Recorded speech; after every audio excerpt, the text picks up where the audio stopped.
জমি কিনে রেজিস্ট্রির আগে এই ৮টি বিষয় না জানলে হতে পারেন সর্বশান্ত। জমি কেনার বিষয়টি সাধারণত মানুষের জীবনযাত্রার একটি বড় বিনিয়োগ। সারা জীবনের সঞ্চয় দিয়ে অনেক মানুষ শেষ বয়সে এসে একটি খণ্ড জমি কিনে থাকেন, যাতে মৃত্যুর আগে তার মাথা গুঁজতে একটা নিরাপদ জায়গা থাকে। কিন্তু অসতর্কতা বা জমি সংক্রান্ত জ্ঞানহীনতার কারণে অনেকেই ক্রয়ের পর ঝামেলায় পড়েন। কেউ কেউ আবার সম্পূর্ণভাবে সর্বশান্ত হন। যে কারণে জমি কেনার আগে সতর্ক হওয়া জরুরি। চলুন জেনে নিই কিছু গুরুত্বপূর্ণ বিষয়। ১. জরিপ রেকর্ড যাচাই। জমি কেনার আগে সর্বদা জরিপের মাধ্যমে প্রণীত রেকর্ড গুরুত্বের সঙ্গে পরীক্ষা করুন। খতিয়ান ও নকশা যাচাই করা আবশ্যক। ২. মৌজা ও দাগ নম্বর যাচাই। জমির মৌজা, খতিয়ান নম্বর, দাগ নম্বর এবং মোট জমির পরিমাণ নিশ্চিত করুন। ৩. খতিয়ান ও মাঠ পর্চা পরীক্ষা।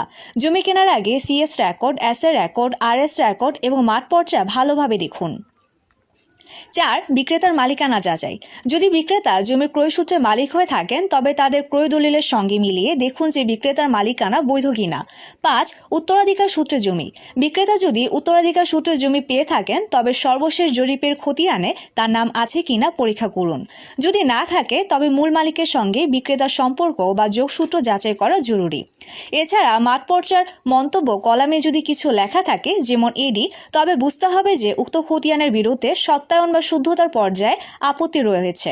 সেক্ষেত্রে জমি ক্রয়ের আগে সংশ্লিষ্ট জরিপ অফিসের সর্বশেষ অবস্থা জেনে নিন। ৬. শরিকদের সঙ্গে বন্টননামা পরীক্ষা।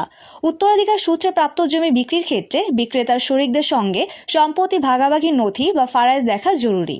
৭. নথি যাচাই। বিক্রেতার থেকে সংগৃহীত দলিল, বায়না দলিল, খতিয়ান, মাঠ পর্চা ইত্যাদি কাগজপত্র অবশ্যই সংশ্লিষ্ট ইউনিয়ন ভূমি অফিসে গিয়ে তলবকারী বা স্বত্বলিপি রেজিস্ট্রারের কাছে যাচাই করতে হবে।